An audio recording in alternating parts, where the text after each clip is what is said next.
All right. Well, good morning, everybody. It's another Thursday, another episode of On the Fly with Kai. And today is January 20th. And we come to you every Thursday, though, at 10 a.m. Pacific Standard Time and all time zones in between. And it's just always been a fantasy of mine to really bring you the best of the best in their fields to give you some tips, tricks, and hacks for entrepreneurs. And the people I bring to you are really top flight in their field. And I personally know each and every single one of these people that I bring to you. And today is no different. And I'm excited to introduce to you really a global superstar in the speaking and presentation, sales, leadership arena. In fact, I met Elizabeth Bachman about a decade ago, and she was just starting her career with this career. She's had a few pivots in her life, but I was so impressed not only with her business acumen, the way that she carried herself, the fact that she spoke 5 languages, now as an author, an international speaker, but she had an incredible edge, which was her opera experience. And in fact, in that performing arts, she directed folks like, Pavarotti, Placido Domingo, and I think that's been a huge advantage. So everyone, please help me welcome to the stage Elizabeth Bachman. We're happy to have you here, my dear. Thank you for coming. Oh, thank you, Kai. I was so happy when you reached out and said, "Oh, it's Kai. Yay, hooray." I know this has really been a great opportunity to remember people and get back in touch with folks and see where they're at. And it's been really fun reconnecting with you too. And so I know we chatted a little bit before the show started, and I didn't realize that you'd had a couple of iterations and always been self employed. I'd love for you to share with everybody kind of your background and what led you from point A to now where you are at B, C, and now D. Yes. Well, I like to think that I've been involved with the art of great communication since I first walked on stage at the age of 5. Wow. And afterwards, I heard my mom say that I was the best goddamn bunny rabbit ever to grace the stage of the Hillside School. And I thought, oh, this is cool. I can do this. I like this. So I got hooked. I was going to be an actor. I was going to be a famous actor on Broadway. That was the thought, until I got to college and I realized that I had been top dog in my school theater department, but so had everybody else. Wow. And a lot of them had been much topper dogs than I was, and realized that I was actually a better director than I was an actor. So changed my major. Fortunately, before I moved to New York City and broke my heart trying to get a job, which there were other people who wanted it more um, and frankly were better. I was a character actor in an ingenue body, basically. And from there, I discovered opera. I'd always loved opera. I just didn't know where you could start. And when I moved to New York City, there were all these little opera companies where you could begin. I had a parallel interest in languages. I was already more or less fluent in French when I got to college, so I started taking Italian to listen to the opera, to Oh, please yeah. my grandmother, who was a scholar and spoke eight languages, my 5, plus Latin, Greek, and Japanese. So she was way better than I was. So I got into opera and I thought, this is it. This is my artistic home.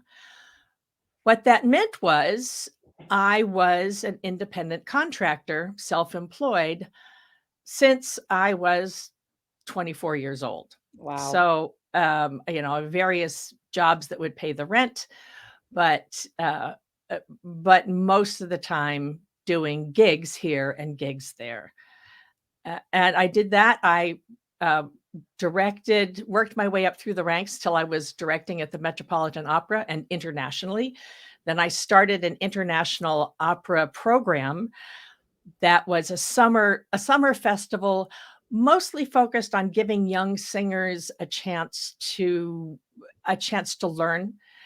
And of those young singers, it was German speaking and English speaking singers working together. So it was actually an exchange program disguised as an opera program. Uh, Most of them didn't realize until 6 months or a year later, I would get a message saying, "Oh, now I see what you were talking about." Uh, and because the international life, living internationally, understanding people from other countries has always been important to me. It's always been something that I really cared about. And then from there, I got to the point where it was getting a little stale. I'd been teaching the same 20 arias to young singers, with the young voices. It's the same 20 arias. And I was getting a little stale. And I realized if I didn't change, I would lose the ability to be moved by the music.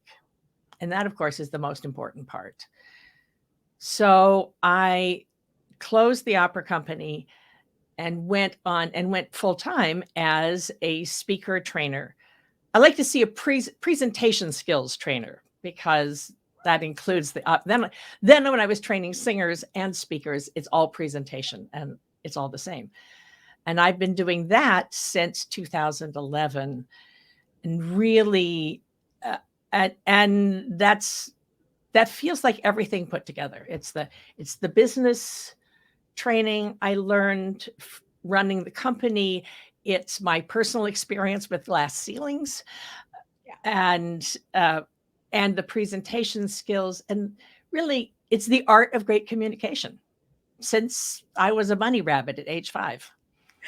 And that's about when I met you, was right when you were doing that speaker trainer, really focusing there.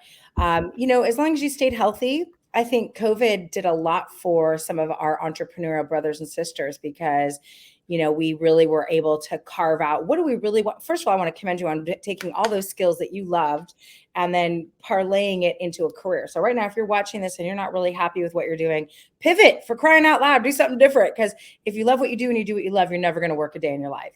And that's what you've done. And I love that.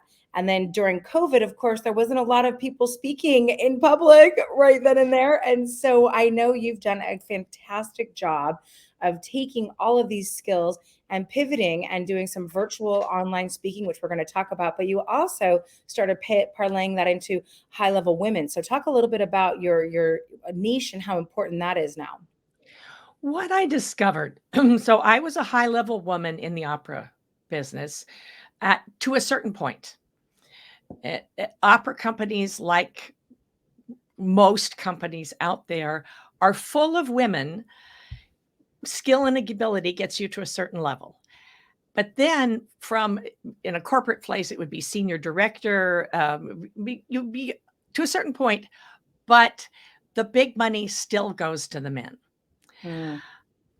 I wanted to run an opera company, and I knew I wanted to run a company. And for about 5 years, I applied for an artistic director or general director job consistently on the short list, but I always saw the job go to a man. I was so frustrated. I didn't understand why, until later, when I started working the work that I'm doing now, and some of the training that I've done and some of the colleagues that I've worked with made me be able to look back and go, that's what was going on. Basically, I was marketing myself to the wrong people. A combination of marketing myself to the wrong people and the unconscious bias that if you're worried about money, and opera companies are nonprofits, they're always worried about money. If you're worried about money, the tendency is to trust a man before a woman. It's one of those unspoken things, but that's why why tech startups, it's 5% of the money goes to women over and over. It's a very male-dominated industry. What I do now is I work with high-level women in tech and law, which are both male-dominated industries, to help themselves, if they've got a seat at the table, but they still aren't being listened to. And to do that, I spend a lot of time working on different languages. That's the other thing about having worked internationally for so many years. I'm used to translating from one language to another.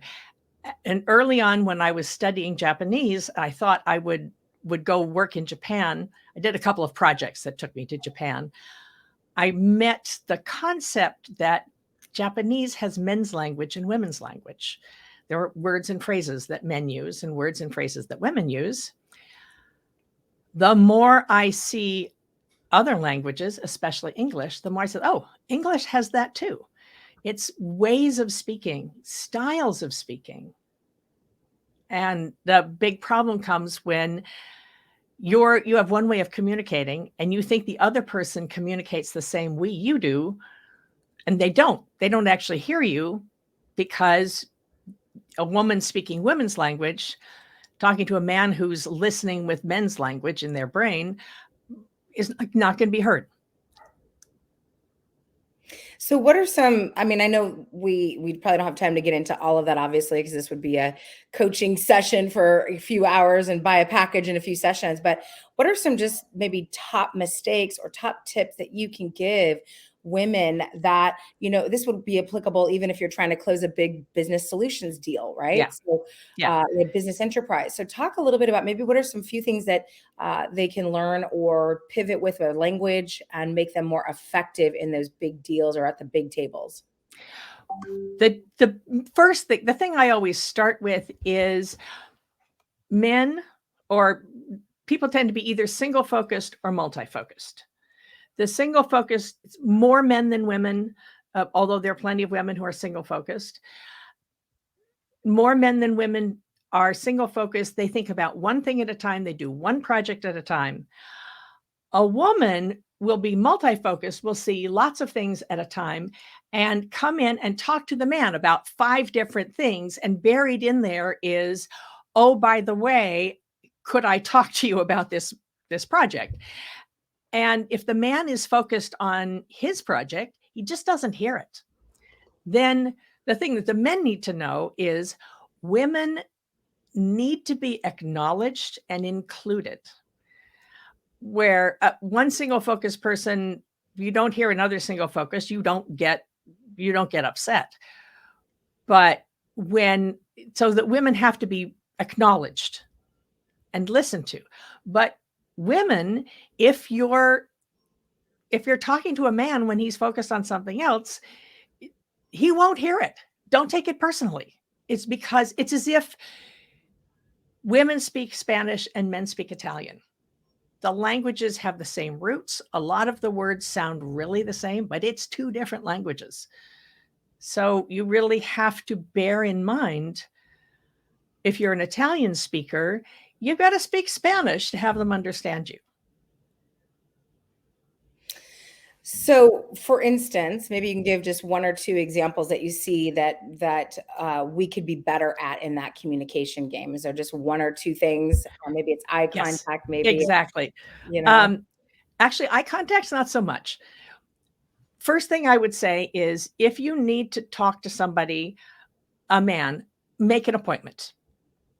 Make an appointment and just say, I'd like 30 minutes of your time, of your full attention. When would be a good time?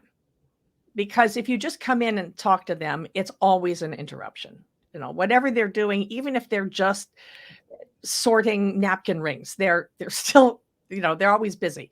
So make an appointment. And the great thing is, at that point, you have their single focused attention.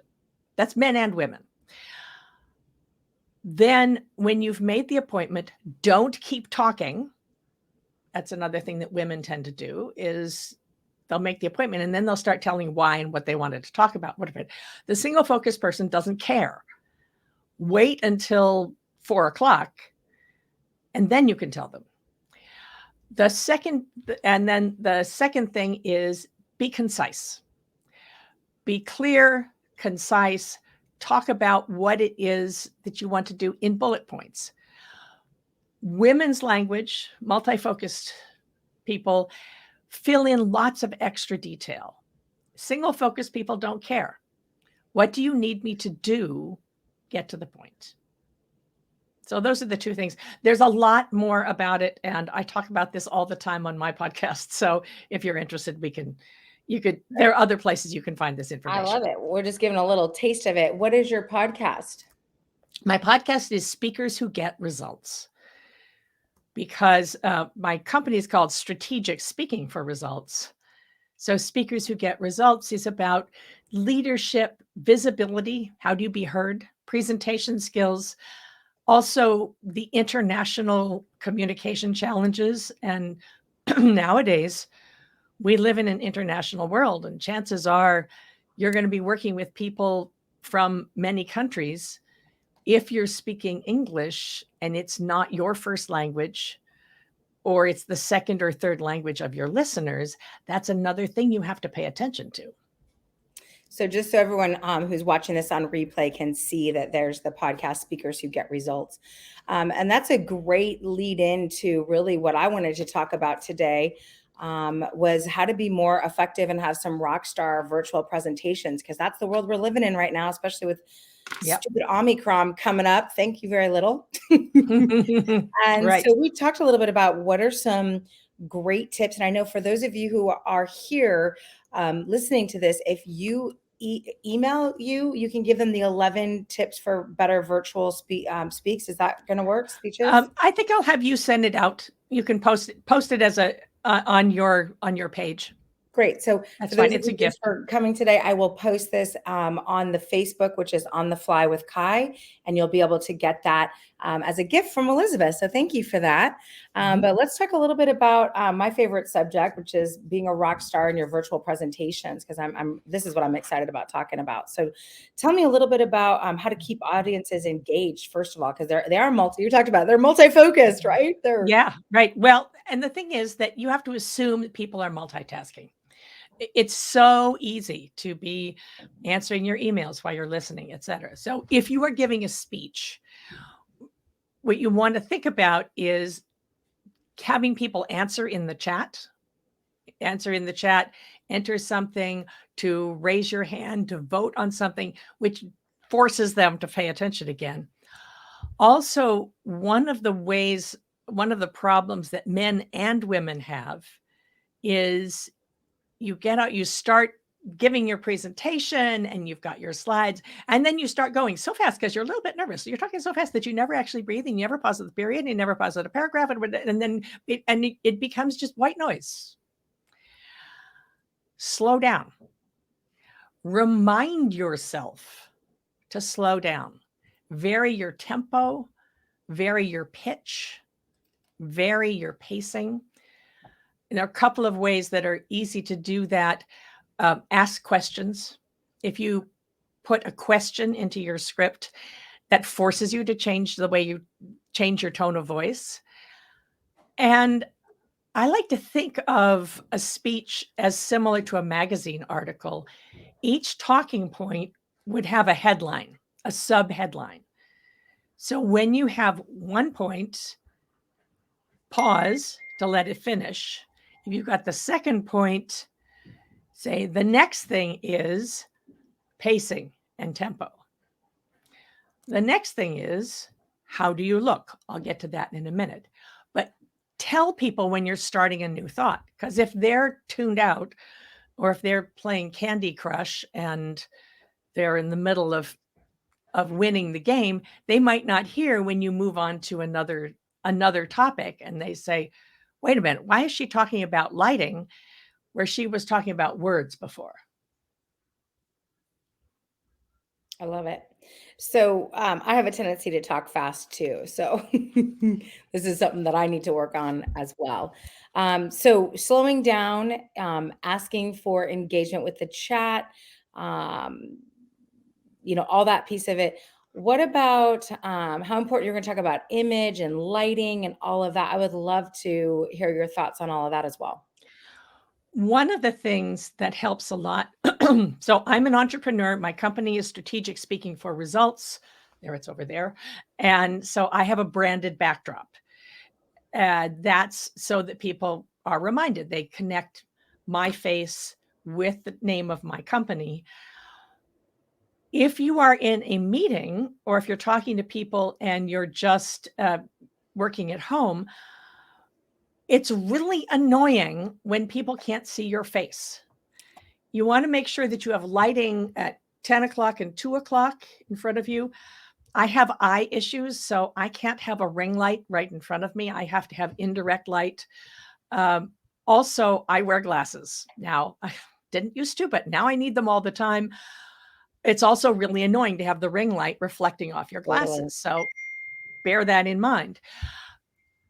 Also, make sure that you are wearing colors that complement your skin tone, so that you've got make sure that you've got something that will highlight your face, frame your face. I go to professional color consultants to have my colors done, because the person that I work with a lot has she sees so many more colors than I do, that I'm happy to have her advise me. How you look is the way people perceive you first. So pay attention to your lighting. And also, if you're being lit by natural light, pay attention to where the light is at what time of day. Because Mm. morning, right now, I face east, and it seems to me that the clouds have cleared for a change. So I've got a little light coming in here, but in the afternoon, it's going to come in behind me, backlight me. The camera's a camera. The camera is going to pick up the strongest light source. So I actually have 3 different lights to fill in enough so that my face is visible. Yeah, no, I agree. And all we get is the box. Yep. Yep. So it's important that, it's forgiving because you can wear whatever you want on the bottom and things like that. But, you just need to put your best foot forward. And I appreciate that. And you look fantastic today, too. I love Thank it. you. Yeah. I heard a TV commentator a couple days ago mention that she hadn't worn public-facing pants for 2 years. So, indeed, I have my business outfit here, but I'm wearing sweats underneath, as we all are. Me too. And slippers. Yeah, and exactly. Exactly. So, what would you say, for instance, like with PowerPoint and visual aids, because that way they're not looking Ah, at you sometimes. How do you feel about all that? PowerPoint is a very useful tool. The I I work with a graphic artist who makes my slides way better than I do, because I'm really, really good with words and language. I'm not so great with visuals. So I delegate, and I pay the graphic artist a lot to have better PowerPoints, because that's part of the impression that you're giving, Yeah. part of how you're coming off. The other thing is less is more with PowerPoints, where you want images rather than words. Use just a couple of words, just a phrase. The killer with PowerPoint is when you have a white background and a whole screen full of text. That's in the business, they call that the eye chart.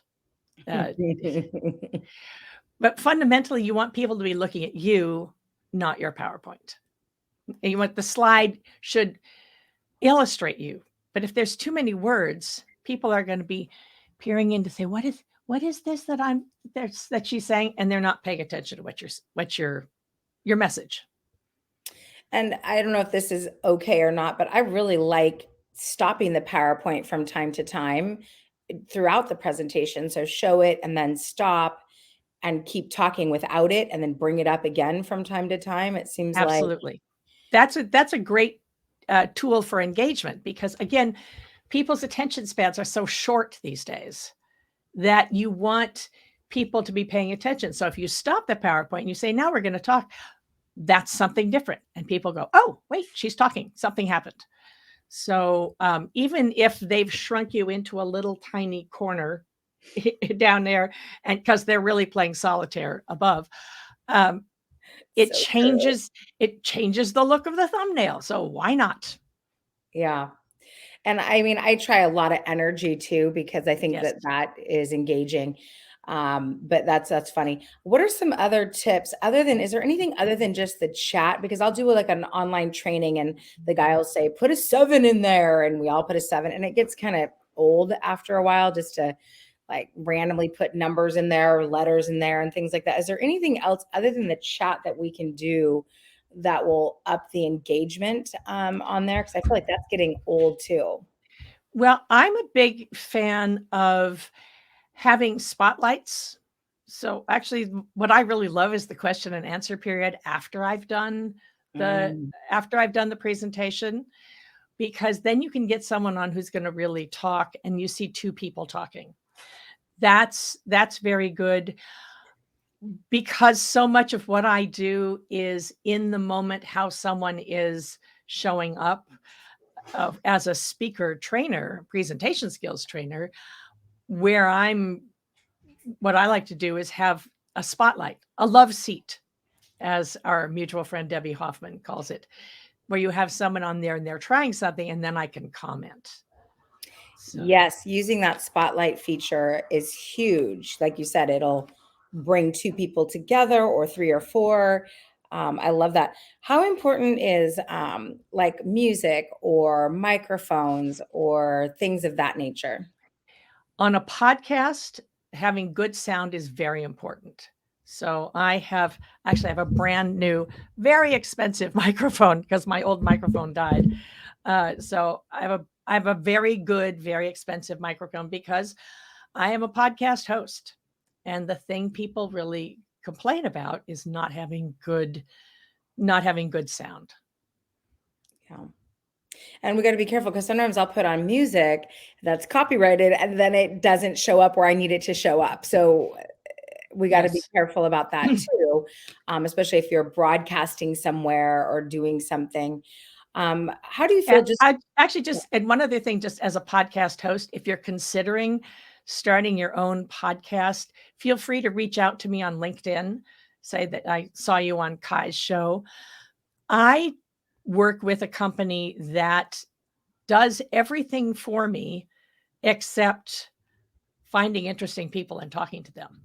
So they do everything else. I pay for it. But when I think about what my time is worth, that was the big thing, was to say the time it would take me to figure all this out would basically an hour of my time is twice what it costs me per episode.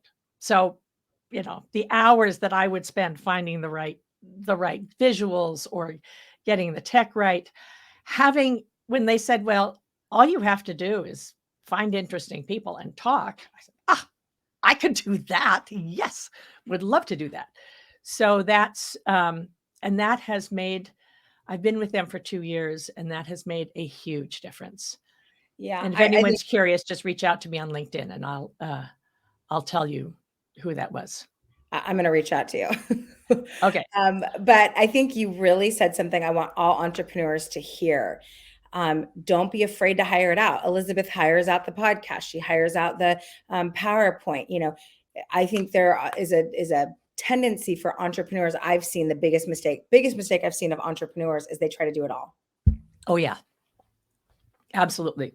saving a dollar, and it's silly. It's absolutely silly. Yeah, it's like saving the pennies to risk the dollars. I think it's the old British saying of Yes, spare the penny and lose the pounds. I couldn't It agree. alliterates better for the English. I couldn't agree more. We have only a couple minutes left. Is there any final thoughts that you have that you wanted to share with everybody, just as we move forward and we continue to be on a virtual world? Are there any final thoughts that maybe you have about this brave new world we're in? It's not that new. What's happened is that the rest of the world has embraced video communication. It's not going away. I work with teams when I do corporate programs for teams. We'll have people in 4 different countries, Wow. all of them online at once. So that's not going away. Especially considering, rather than flying somewhere, paying for the hotel and the restaurants and the conference, it's not going away. Conferences, I believe, as they keep going, is going to be more and more for the people who really need to be there in person. If you're selling a product, you probably need to be there in person. But for what I do I'm intellectual property. My stuff is all virtual, so you can do it online. And that's what allowed me to have an international opera company, was through the internet. We didn't have Zoom then, but because of the internet, it was possible to have staff in Austria, staff in the US, and students from all over the world. Yeah, I mean, you were early to the table with all that, which boded very well for you in this virtual world, and that's why your business has really throve, even though a lot of ones are going down. But I want to thank you so much for being on the show. And if people want to continue the conversation about, maybe how to participate more at these higher levels, or be a better speaker, what's the best way to engage with you? You can find me on LinkedIn. And if you're curious about how your presentation skills are doing, especially if you're working in an organization, I have a free 4-minute quiz called speakforresultsquiz.com. That's speakforresultsquiz.com. And that's where you can find out where you're strong with your presentation skills and where perhaps a little bit of support could get you the results you need and the recognition that you deserve. Perfect. Well, I just put that on the screen for everyone on replay. Elizabeth, I want to thank you so much for being on this show. I could sit here all day and continue to chat with you about all this. I loved having you. It was great reconnecting. Appreciate you being here. You are one of my absolute favorite people, Kai. So I'm delighted. Well, for everyone else, I want to thank you for joining us for another incredible episode of On the Fly with Kai. We meet here every Thursday at 10 a.m. Pacific Standard Time, all time zones in between, on my business page, as well as on YouTube with On the Fly with Kai. Please reach out to Elizabeth. Thank you so much. Take care, take charge, and we'll see you guys over the top. See you next week. Bye-bye, everybody.